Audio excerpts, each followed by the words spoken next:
Hello, everybody. Welcome to Tweak's first webinar. Great to have you here on the webinar, and I look forward to sharing with you some insights.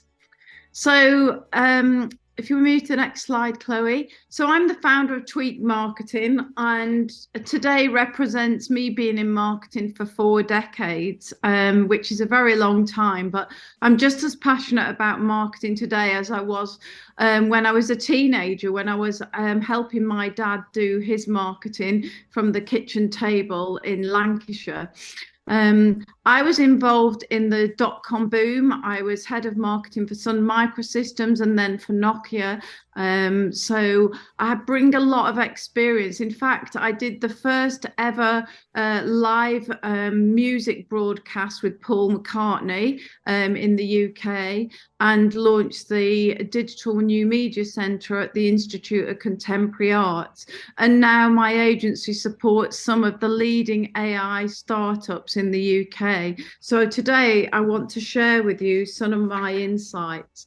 The format of this webinar is going to be, Chloe is going to talk to you about digital marketing, because there's lots of different interpretations of this. So just so that we're clear on that. Then I'm going to share with you my lessons of marketing, because there's a lot of hype about AI and the future of marketing as if everything has changed. But my view is that there are a lot of lessons that are the same now as they were 20 years ago, 30 years ago, or 40 years ago.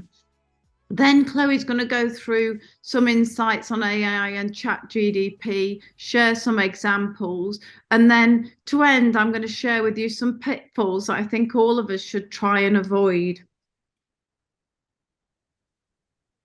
Okay, so for going through digital marketing, so obviously nowadays consumers have access to so much information all the time. It's all around us. So they're exposed to what you say about your brand and what everyone else says about your brand. So with so much information, digital marketing is being in that space for brands, really meeting customers where they are, and tailoring to what your customers want on digital channels. So some key stats, 71% of consumers are more likely to buy from a brand they're following on social media. So I think social media sometimes is seen as, oh, why should I do that? But although it might not lead to direct lead generation, having a presence on social media is so important, so that when customers need services like yours, you're front of mind. And it also really helps build your brand story, your personality, your value in a way that other media can't necessarily do, or it's harder to. So it really is important for brands to be on social media, because consumers like to see that their brands are on social media. 89 billion people visit Google every month. Google's still a really big channel, and making sure your digital marketing is SEO optimized for Google is still a really, really important thing. But 45% of businesses don't have a clear digital marketing strategy. So I think this just shows a lot of clients who come to us have a website and maybe have a social media channel, but there's no coherence across all these channels, having them work together to really create that brand story across all these different channels. So a bit of a timeline, just because we're talking about the .com. So we thought we'd go back over, the history. But digital marketing really began in 1994 when the first banner ads were sold. They were sold for $30,000, which is about $61,000 in 2023. It performed really well with a click-through rate of 44%. So in perspective, average Google ad click-through rate now is 6%. So it was really, really well performing, because there was really one channel at that point, whereas now there are so many channels that you're reaching customers on that, the click-through rate is smaller. Digital marketing is part of everyday life now, and online interactions are generally always starting with a search engine. 93% are starting with a search engine, but only 0.6% of those people click through to page 2. So that's really showing how important it is to have your keyword, your website optimized to be on page 1 of Google, because not many users are going to go beyond that first page. And 72% of marketing spend in the UK is allocated to digital marketing, and spend continues to rise. So more and more spend is going into digital channels rather than print and rather than print and other more traditional methods of marketing. So just to cover what digital channels we're talking about, there are obviously many. Your website is your main sort of brochure, really, where you can really showcase your brand and your services. There's search, Google organic search, which is what we're talking about with keyword optimization and making sure you're on page one. There's paid advertising across Google, Facebook, Instagram, and LinkedIn and YouTube. There's lots of social media channels out there, Facebook, Instagram, LinkedIn, TikTok. It's always really important for brands to find where their customer base is and really invest in that social media channel rather than trying to be on everything if your customers aren't really in that space. And email marketing is still a really important tool. It's obviously been around for a long time, but it's still a really useful tool for brands to get their messages out there and into inboxes. Louise? So, has marketing actually changed? If you look at the .com era versus ChatGPT, back in the .com era, there was a lot more print advertising. I can remember ordering lots of direct mail pieces. We'd used to do L-shaped inserts and send them to all the businesses. And there was a lot more outdoor, but obviously a transition from physical to digital. If you look at this, what does this mean? In the early days, in the early days, we did a lot of email marketing and simple web browsing that Chloe just described. The volume was lower, obviously, and now is with the rise of social media, there's a proliferation of information, which means that you need to use different techniques to stand out. And SEO has brought a whole new dimension, and you find that there's very big brands that can have massive websites with a lot of information, which means that we need to do a lot more targeting now. So the massive change from these two eras, and I've been part of it and doing campaigns and marketing for all of it, means there's some big lessons that I've learned. The first one, and if you look these days in ChatGPT, there's a myth that you can just go and create general content and that's going to help you, and that copywriters and everyone are going to be all automated. But what that is forgetting, that you need to get to the center of what your company does. You need to boil down the complexity of the different types of services and products you have into a simple value proposition that's unique to you. And a computer can't do that. You need a management team, you need to brainstorm. And sometimes it takes a lot more focus to have a simple value proposition than it does to create lots of words or do a fluffy value proposition that's 100 pages. So the big lesson is that the fundamental part of marketing that you need to get right is, what is your company's unique value proposition? How do you articulate that in a simple, strong, short paragraph and sentence, and then articulate that through different creatives? So the big lesson one is the big idea. So if we move on to lesson two, computers can't be human. They might create avatars and everything else. But one thing I remember from the .com era is people like Scott McNealy and Larry Ellison that you see here. And it was all about people, and the founders of businesses had massive personalities. I can remember hosting Scott McNealy when he came over to the UK, and we always used to have to take him to McDonald's because he loved a burger, even though he was one of the biggest executives in the world. And we used to communicate like his personality in all our marketing. And I think that's what people need to remember with their marketing these days is, we find with our clients that if you share human and authentic stories on LinkedIn, they get a lot better likes and traction. So always be human and authentic, share case studies and real experiences, and don't become too corporate. So that's our second lesson. The third lesson is really there's so much to marketing. And sometimes I get clients that want to know which one channel, what one thing should I do that's going to make me successful.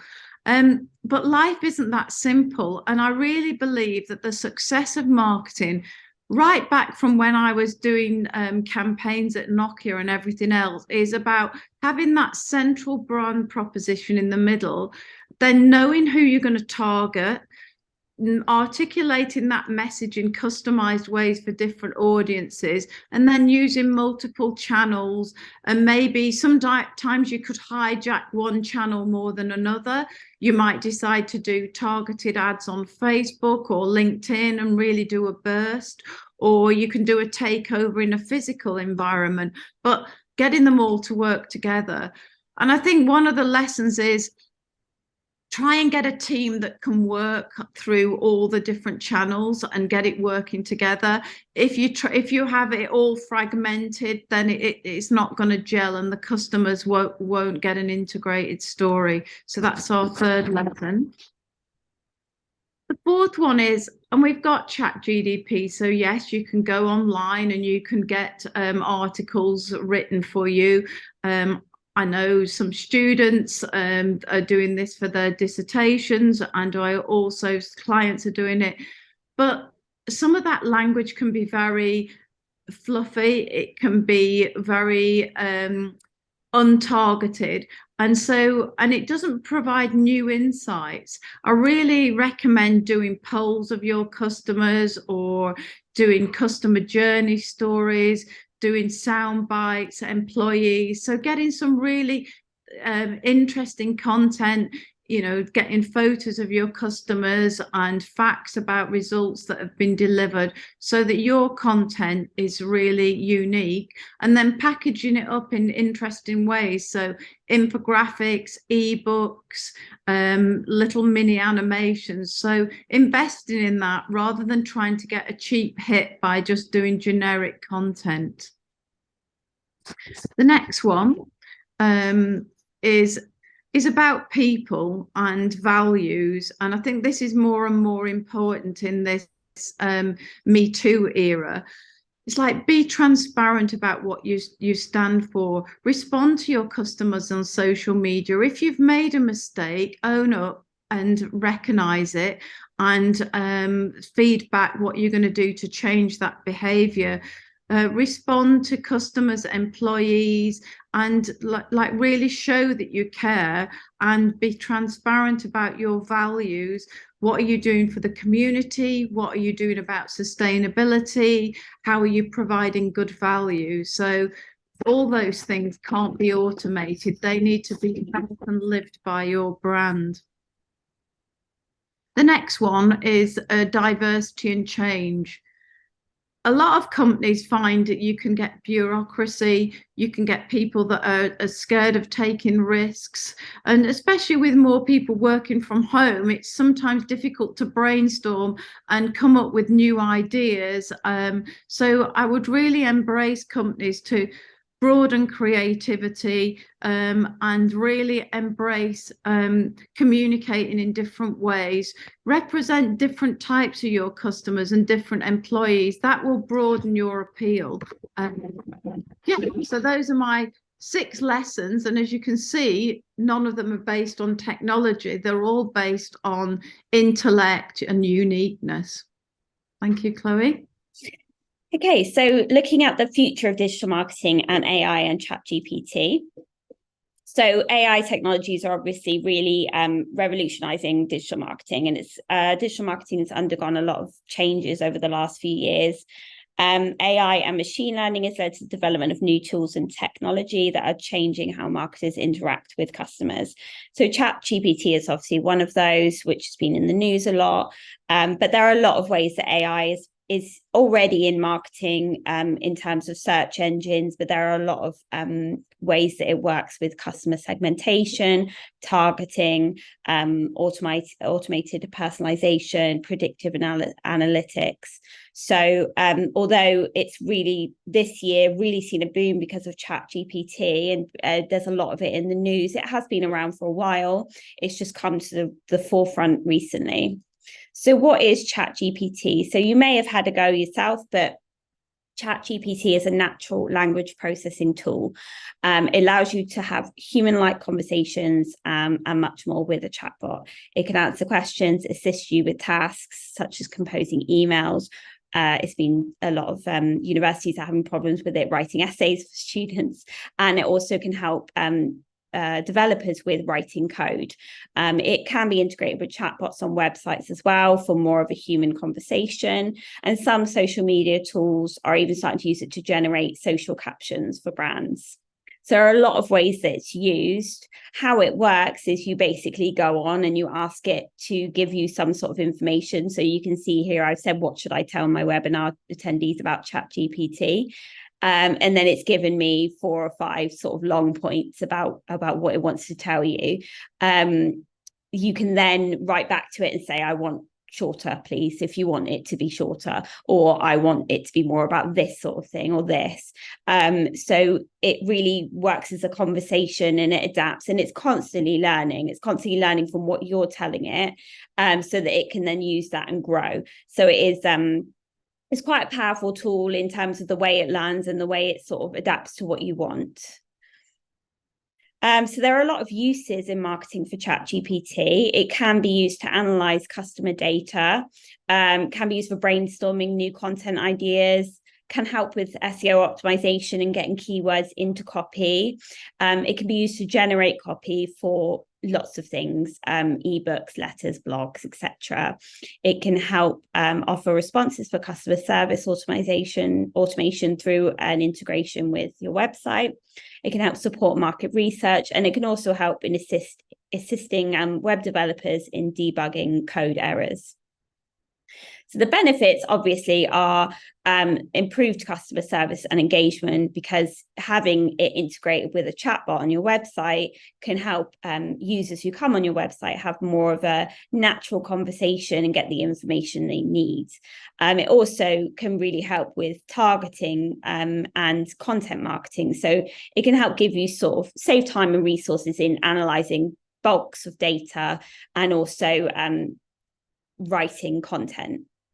But there are limitations, definitely, of ChatGPT. So there are a lot of quality and accuracy concerns over ChatGPT. The raw output can be dubious and contain mistakes that are hard to spot, which can result in poor quality content the website visitors may not really enjoy, and that search engines like Google might flag as incorrect, which can affect your content ranking on Google. There is a lack of up-to-date information. The current ChatGPT uses knowledge up until September 2021, so it hasn't got access to up-to-date information, and it may not have like the latest industry updates if you're talking about a specific subject. AI can't really judge misinformation. It can't decide what's true and what's not. It's only taking everything it gets as fact. So that can obviously, again, lead to misinformation on your website. There are problems with plagiarism. It tends to paraphrase or copy text from across the internet to give you your answer. So that could lead to you accidentally basically plagiarizing another website. Google also doesn't like to see duplicate content. If it thinks you're copying someone else's website, it will penalize you for that.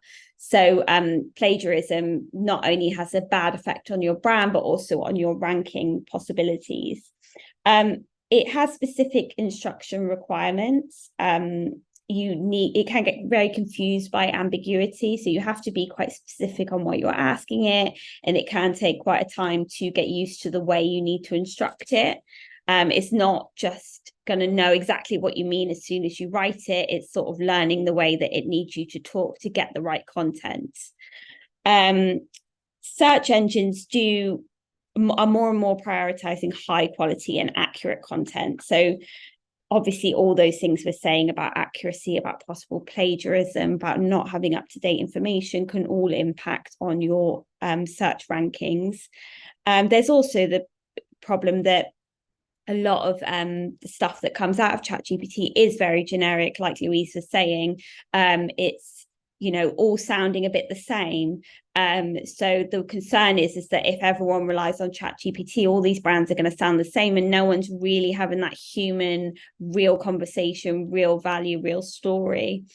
There are also a lot of privacy concerns. If you're inputting data, customer data, for example, you would need to be very clear with your customers how you are using that data, because ChatGPT is constantly learning. It will learn from the data that you're putting in it. So if you're putting a customer's data in and it's then taking that information and using it for other conversations that it's having, that could potentially violate privacy laws. Privacy laws are trying to catch up with the AI generation, but it could leave you sort of open to sort of liability. So all these things could lead to potential reputation damage for your brand. Low ranking, possible looking too generic, you know, not really understanding your customers. So it really does need to be used with caution and not just taken as, you know, it is a good tool, but not taken as gospel on what you should be saying to your customers. A little example that we saw recently was Innocent, who are a drinks brand you might have seen. They're really, really good on social media. They're very fun. They really talk to their customers in a real and honest way, meet customers where they are, and they're always talking about current trends and conversations. So they recently tested ChatGPT for taglines on their certain campaigns and tested it against their own copywriting and put it out as a poll, not telling anyone, you know, who said what.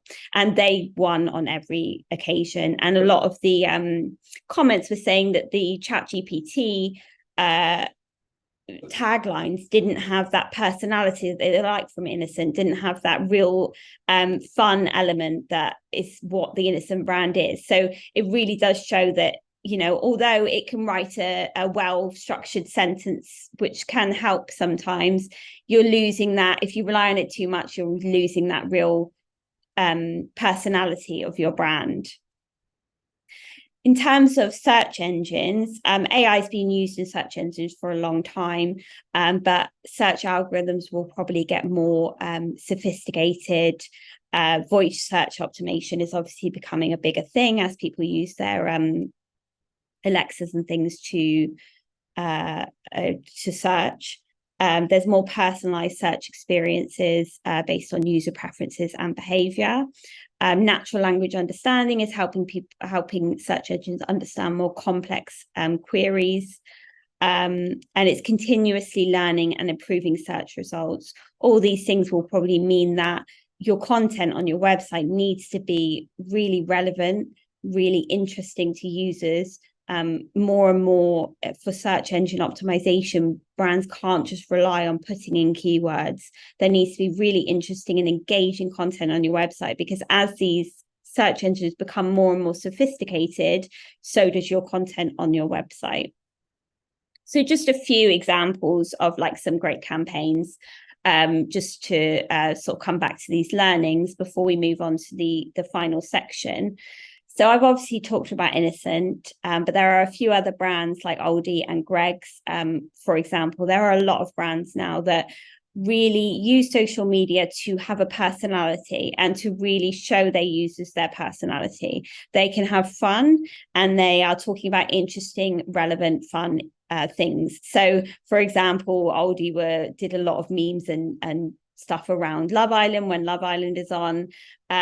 Greggs do a lot of like fun interactions with people, and Innocent obviously talking about the heat wave here. But there are many ways that you can talk about what's going on, and it's not necessarily I'm pushing my product, I'm pushing my brand, but it's just being part of the conversation. Like I might not want to follow Aldi on social media to see all their offers, but I will follow them if they have funny and interesting things, and that makes me feel more positive about them as a brand. So it's more about using social media to really be part of the conversation. Airbnb is a Gen Z era company, and they've really used user generated content a lot to really build a community of travelers. So their ads are really centered around user generated content like photos, how-to videos, and travel guides. Content comes in from users so that it's much more authentic and speaks directly to customers. And it's helped them become really, really successful. One example of their reactive marketing is that recently this influencer, it was only in the last few weeks, went out to Italy and had booked somewhere with booking.com and got there and found that it was a scam, obviously unbeknownst to booking.com, but there was no property there. Airbnb jumped on that, said, we've got a place that your friends can stay. And she obviously put all this content about her holiday, and it was just this really organic way to basically promote Airbnb. And they just jumped on it before even booking.com had a chance to, react. Airbnb had already given them a place. And all this free marketing, basically, apart from the property, would have cost them tens of thousands if they wanted to pay an influencer to promote all this. So it's a good example of just like jumping on things and using them to your advantage. One example of real stories is Dove. They've done a lot of campaigns over the last few years to really challenge negative stereotypes and have different ages and body types on their advertising. And they get people to share images with a certain hashtag and help people with their body confidence. Obviously, we're not all skincare brands. We can't all do this exactly, but it really does show about how they're building brand trust and lasting loyalty through powerful storytelling. These campaigns do really cut through. So it just shows that need for real human stories that are relevant to your customers. So over to you, Louise. Great, thank you, Chloe. So just to finalise and to summarise some of the things you've heard on this. So if we move to the next slide, so what we've just heard and those examples have reinforced it is taking time to understand your brand, what makes you unique. Airbnb is about that experience and the guest experience and the unique properties, and they really show that. So having the time to understand your values, how are you going to get that across in your campaigns, and what does it mean to customers? Also thinking on your feet, being reactive. Things like ChatGPT only analyze information from about 18 months ago. They don't analyze and give you content that's relevant in the last month or the last week or even the last year on some of the channels. So you've got to be a human and respond and be reactive and human. And also you can use new technologies as a backup. You can use it to analyze your data, to do your tracking, to do your analysis, to optimize your website, look at all the errors, to do some generic copy and then customize it. But don't use that technology for everything.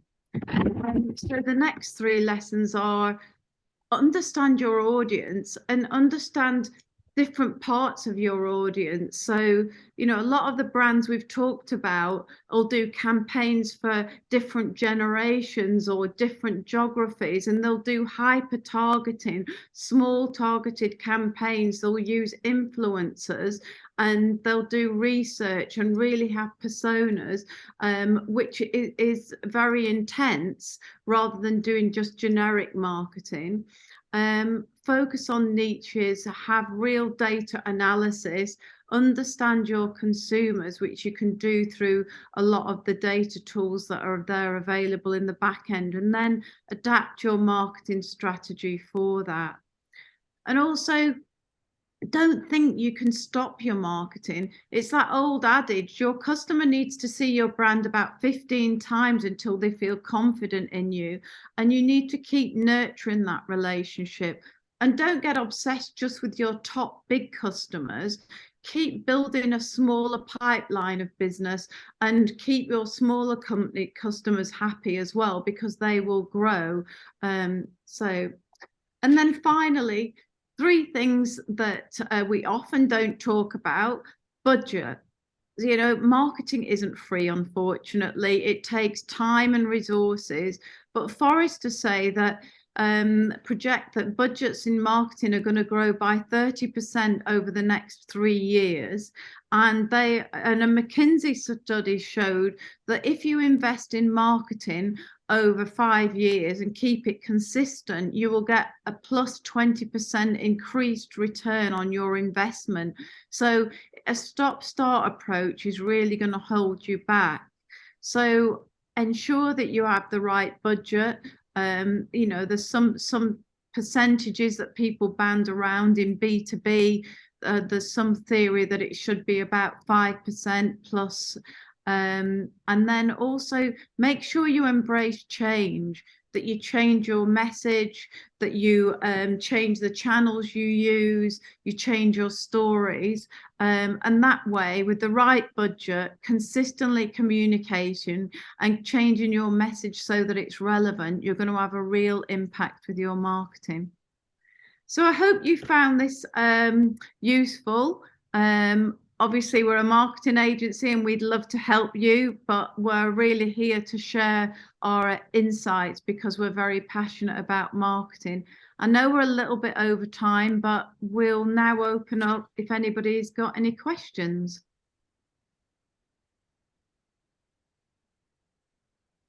I don't know, Chloe, I think there's one just coming. There's one. So has ChatGPT changed the way you do marketing?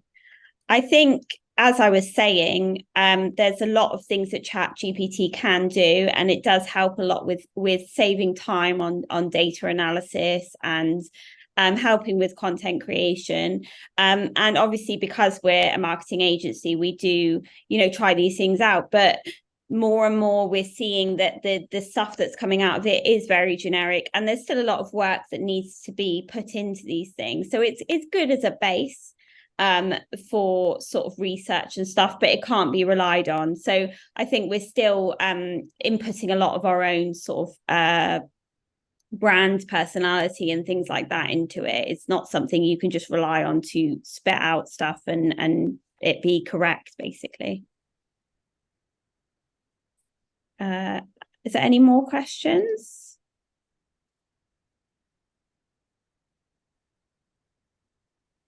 Great. Okay. Well, there's one just come in. Any examples of recent client successes following the key lessons presented today? We did last week. We actually had for a holiday club. We work for an education brand that does holiday clubs, and we did a sort of integrated campaign across text, email, and social media, and got about 340 bookings in a day. So they were really, really pleased with that. And I think it was the sort of approach across all the channels, so that if someone got the email and they can't exactly book right there and then, because parents are very, very busy and they're booking for their kids, but then they got the text later, then that would prompt them again to think, oh, I do need to book that. So that sort of integrated approach definitely really works. And the bookings have really gone really well so far on that campaign. I don't know if you've got any others, Louise. I think it's about consistency. You know, what we find with clients, there is a direct correlation between the intensity and regularity of the communications and the leads that we generate. And we track, you can see a real downturn in web traffic when you stop doing a combination of social posts and email marketing and online event marketing. So I think it's just the lessons that some of the things what we've said today isn't theoretical. Every day we're seeing clients that live out some of these things. So I think the integrated and consistent is key for me. Yeah. Okay, cool. Great. Thank you very much, everybody. If you have any other questions, contact us. Thank you. Bye. Bye.